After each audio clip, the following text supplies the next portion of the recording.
अस्सलाम वालेकुम। आज आप लोग पढ़ेंगे कलाम के बारे में कि कलाम क्या होता है।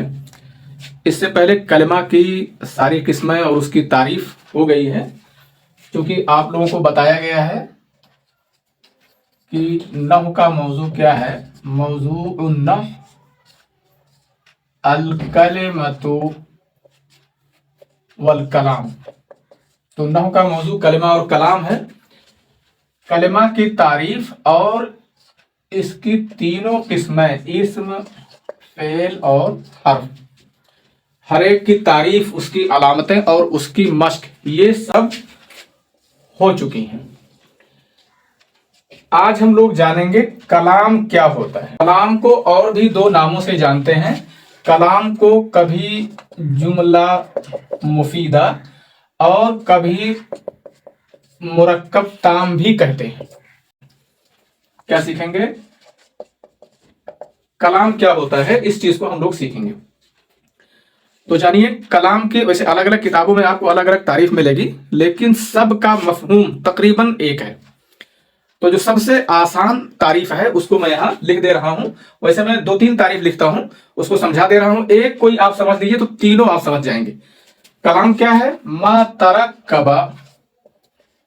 तरक्कबा मिन कलिमतैने औ अक्सर वलहु मानन मुफीदुन मुस्तकिल्लुन। वलहु मानन मुफीदुन मुस्तकिल्लुन। कलाम में दो शर्तें हैं। एक तो यह है कि जो दो कलमों से कम दो कलमों से या उससे ज्यादा से मिलके बना हो, एक शर्त यह हो गई। दूसरी शर्त यह है कि उसका एक मुफीद मुस्तकिल माना हो, जो दो या दो से ज्यादा कलमों से मिलके बना हो। दूसरी शर्त यह है कि और उसका एक मुफीद मुस्तकिल माना हो। दो या दो से ज्यादा कलमों से मिलके बना हो, ये तो बिल्कुल वाज़ेह है। ये चीज आप ऐसे देख सकते हैं कि गिन सकते हैं कि दो कलमे हैं या दो से ज्यादा हैं। हाँ, एक बात और भी जान लीजिए कि दोनों कलमों का जाहिर होना जरूरी नहीं है। दो या दो से ज्यादा कलमों से मिलकर बना हो, इसकी मिसाल आप यूं ले सकते हैं, जैसे अल वलदु काइमुन या कामल वलदु। देखो यहां दो कलमों से ये मिलकर के बना है। या ऐसा भी आप कह सकते हैं, कोई आदमी आए, उसको आप बैठने के लिए बोले तफद्दल, या कुछ लोगों को आप कुछ सुना रहे हो तो उसके लिए आप कह सकते हैं इस्माऊ, आप लोग सुनिए। तो इसमें आप देख रहे हैं कि ये दो कलमों से मिलके बना है, अल वलदु काइमुन कामुल वलदु। और ये भी दो कलमों से मिलके बना है, तफद्दल और इस्माऊ में तफज़ुल एक फेल है और इसमें अंता, दोनों मिलकर के तब तफज़्ज़ल हुआ है फेल अम्र। इस्माऊ है ना, ये समा है और अंतुम, तो अम्र बनाया गया इस्माऊ, इस तरह से है। उससे ज्यादा से मिलके बना हो, उसकी बहुत सारी मिसाल हो सकती हैं। एक मिसाल यह है फतहल बव्वाबु अल बाबा, दरबान ने दरवाजा को खोला, फतहल बव्वाबुल बाबा। तो देखो, दो या दो से ज्यादा कलमों से मिलकर के बना हो। यहां कम से कम दो कलमे हैं, अगर दो से ज्यादा है तो अच्छी बात है, कोई गलत बात नहीं है। दूसरी शर्त यह है कि उसका मुफीद मुस्तकिल माना हो। हर एक आप देख सकते हैं कि मुफीद का मतलब यह होता है कि उससे पूरी बात समझ में आती हो, सुनने वाले को पूरी बात समझ में आती हो, ये मुफीद का मतलब है। और मुस्तकिल का मतलब यह हुआ कि उसको अपना माना बताने के लिए किसी सहारे की जरूरत ना पड़े, ये मुस्तकिल का माना है। आप इनमें से हर एक को चेक कर सकते हैं। ये इतनी मिसालें हैं, 1 2 3 4 5 मिसालें मैंने दी हैं कलाम की। तो आप देखिए सब में ये शर्तें हैं। और एक चीज और जान लीजिए कि मैंने बताया कि दो कलमों से मिलकर बना हो, तो इसका मतलब ये नहीं है कि दोनों जाहिर हो, बल्कि दोनों जाहिर भी हो सकते हैं, जैसे इसमें है, या सभी जाहिर हो सकते हैं, जैसे इसमें है। इन मिसालों में आप देखिए, तफज़्ज़ुल में क्या है, एक तो तफज़्ज़ुल और एक अंता। ये इसमें भी दो हैं, इसमें भी दो हैं, सम और अंतुम, लेकिन एक जाहिर है और एक पोशीदा है। तो ऐसा भी हो सकता है, उसको भी माना जाएगा कि दो कलमे से मिलकर बना है। तो कलाम क्या हुआ? जो दो या दो से ज्यादा कलमों से मिलकर के बना हो और उसका मुफीद मुस्तकिल माना हो, ये है। दोनों शर्तें होनी जरूरी है इसमें। एक बात आप खास तौर से ध्यान दीजिए कि अगर कलाम है वो, तो उसमें दोनों शर्तें पाई जानी जरूरी है। अगर इन दोनों में से कोई एक शर्त नहीं पाई गई तो वो कलाम नहीं होगा। जैसे मान लीजिए एक ही कोई लफ्ज है, अर्रजुल आपने लिख दिया, इन्ना आपने लिख दिया, ऐसे आपने हामिद लिख दिया। तो ये दो या दो से ज्यादा कलमों से कोई भी मिलकर बना ही नहीं, ये सब सिंगल सिंगल है, तो वैसे निकल जाएगा कि ये कलाम नहीं है।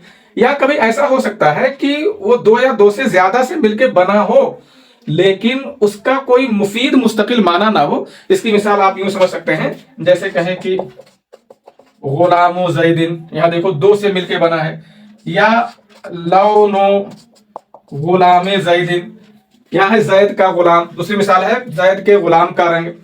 या आप मिसाल ले लीजिए गुलामुन जमीलुन, खूबसूरत गुलाम, या गुलामुन जमीलुन ज़कीयुन, इस तरह आप तीन तीन से मिला के बना दीजिए।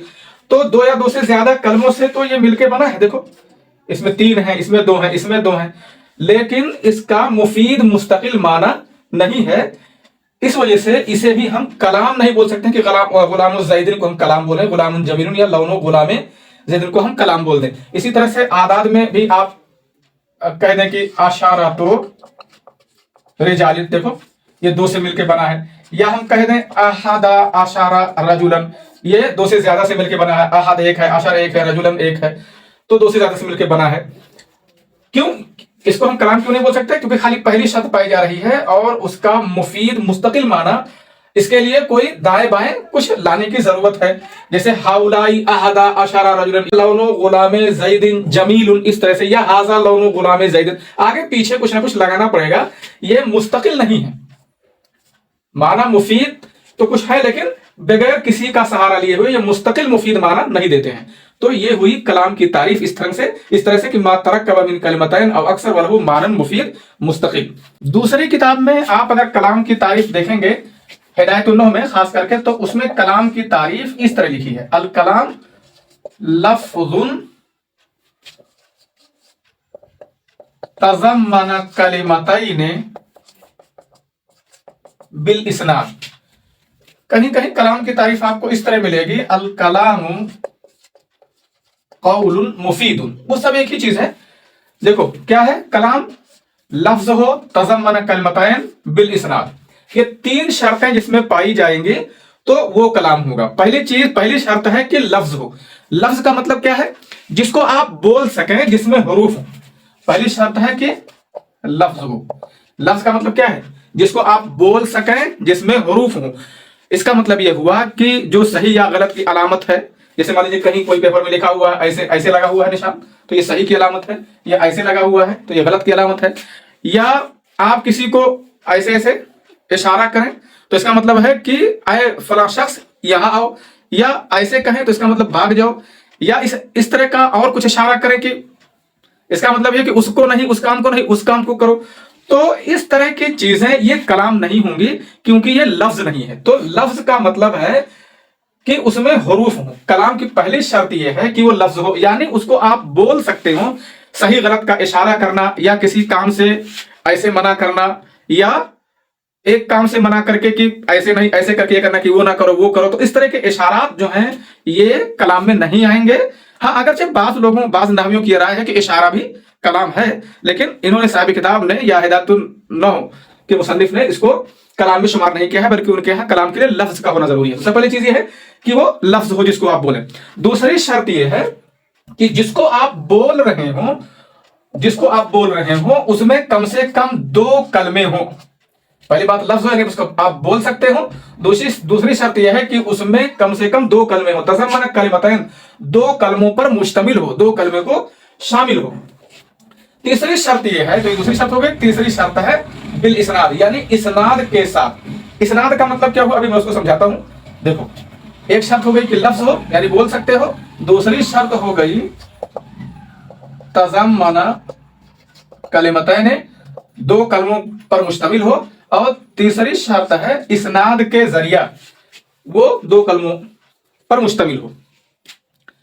जैसे इसकी मिसाल है अल मुस्लिमूना, मान लो अल मुस्लिमूना साइमूना, तो ये देखिए लफ्ज है, इसको आप बोल पा रहे हैं, कम से कम दो कलमों पर मुश्तमिल है। लफ्ज है तज़म्मन कलिमतैन, ये क्या है? ये ऐसी चीज है जिसे आप बोल पा रहे हैं, ये अल्फाज हैं। दो कलमों को ये शामिल भी है इस्नाद के साथ। इस्नाद के साथ होने का मतलब यह है, इस्नाद के जरिए, کہ کسی اور ذریعے سے دو کلمے ایک ساتھ نہ ہوں. دیکھو عربی زبان میں دو کلمے ایک ساتھ لانے کے کئی ذریعے ہو سکتے ہیں. عربی زبان میں دو کلموں کو ایک ساتھ لانے کے کئی ذریعے ہو سکتے ہیں. جیسے ایک ذریعہ اضافی کا ہو سکتا ہے، ایک ذریعہ اضافی کا، ایک ذریعہ توصیفی کا ہو سکتا ہے، ایک ذریعہ مزجی کا ہو سکتا ہے، مزج ہو سکتا ہے، ایک ہے اسناد. یہ مشہور ذرائع ہیں دو کلموں کو ایک ساتھ لانے کے. اضافی کا مطلب غلام و زید. غلام و زید دیکھیے یہ بھی دو کلموں کو شامل ہے. دو کلمے اس میں ہیں. غلام جمیل کہہ دیں، غلام جمیل، تو اس میں بھی دو کلمے ہیں. احدا اشارہ کر دیں، اس میں بھی دو کلمے ہیں.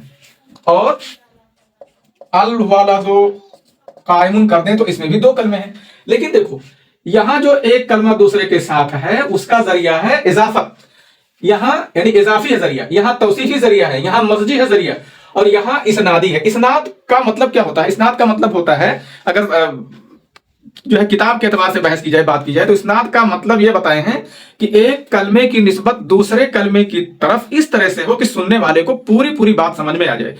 اس کو اسناد بولتے ہیں. لیکن اس طرح سے آپ تعریف سے اس کو نہیں سمجھ پائیں گے. آپ اس کو اور سادہ انداز میں سمجھ لیجئے کہ اسناد کا مطلب سادہ الفاظ میں یہ ہے کہ اگر مبتدا خبر کی ترکیب ہے، مبتدا خبر، اسے آپ نوٹ کر لیجئے. نمبر 1 مبتدا خبر، نمبر 2 فعل فاعل، نمبر 3 فعل اور نائب فاعل. ان تینوں میں سے اگر کوئی ذریعہ ایک لفظ کو دوسرے لفظ کے ساتھ لانے کا ہے. مبتدا خبر کی مثال جیسے الولد قائم فعل فاعل، قام الولد فعل اور نائب فاعل، نصرہ حامد. تو یہاں بھی دو کلموں کو ایک ساتھ لایا گیا ہے. لیکن یہاں دو کلموں کو جو ایک ساتھ لایا گیا ہے یہاں ذریعہ اسناد اپنایا گیا ہے. یعنی اگر فعل فاعل ہے، فعل نائب فاعل ہے، مبتدا خبر ہے، تو اس ترکیب کو ترکیب اسنادی بولتے ہیں. وہی اسناد کا مطلب ہے. صاف طور سے اگر کہا جائے تو اسناد کا یہی مطلب ہے. یعنی مبتدا خبر کی ترکیب کو ترکیب اسنادی بولیں گے. فعل فاعل یا فعل نائب فاعل کی ترکیب کو بھی، فعل فاعل ہی ہوتا ہے تقریباً، تو اس کو بھی ترکیب اسنادی بولیں گے. باقی کسی بھی ترکیب کو اضافی ہو، توصیفی ہو، مزجی ہو، اس کو اسنادی نہیں بولتے ہیں، اس کو الگ نام دیتے ہیں. تو دو کلموں کو شامل ہو، دو کلموں پر مشتمل ہو اسناد کے ذریعہ. اب دیکھو المسلمون صائمون، یا کہہ دیں صام المسلمون، تو یہاں بھی دیکھو ایک لفظ المسلمون اور صائمون، یہ دو لفظ ایک ساتھ آئے ہوئے ہیں. یہاں اسناد ہے کیونکہ مبتدا خبر ہے. یہاں فعل فاعل ہے تو یہاں بھی ترکیب اسنادی ہے. تو دو کلموں کو وہ جو آپ بول رہے ہوں، دو کلموں کو وہ مشتمل ہو، لیکن وہاں جو دو کلمے ایک ساتھ آ رہے ہوں وہاں ذریعہ اسناد ہونا چاہیے. توصیفی یا اضافی یا مزجی یا تعدادی، اس طرح کی کوئی ترکیب، اس طرح کا کوئی اور ذریعہ نہیں ہونا چاہیے. تو آپ اس کو سمجھ گئے ہوں گے کہ لفظ تضمن کلمتین بالاسناد کا مطلب کیا ہوا کہ آپ کا جو جس سے پوری بات سمجھ میں آ رہی ہے وہ کیا ہو، لفظ یعنی اسے آپ بول پا رہے ہوں. لفظ کا مطلب یہاں سنگل لفظ نہیں، یعنی اسے آپ بول پا رہے ہو، اشارہ نہ ہو. تضمن کلمتین مطلب کم سے کم دو کلمے اس میں ہوں. بالاسناد کا مطلب یہ ہوا کہ وہ فعل فاعل یا مبتدا خبر یا فعل اور نائب فاعل کی ترکیب میں ہوں، اس ترکیب کے ذریعے ایک دوسرے کے ساتھ جڑے ہوئے ہوں. تو یہ ہو گئی کلام کی تعریف. ایک جگہ آپ پڑھے ہوں گے کہیں بعض کتابوں میں لکھا ہے الکلام قول مفید، کلام قول مفید ہے. تو مفید کیا ہوا؟ مفید وہی ہے لہو مانن مفید مستقل، جس کا مفید اور مستقل معنی ہو. یا بالاسناد کو، بالاسناد اسی چیز کو مفید سے تعبیر کر دیا گیا ہے. اور تضمن کلمتین یہ قول ہے جو بامعنی لفظ ہو.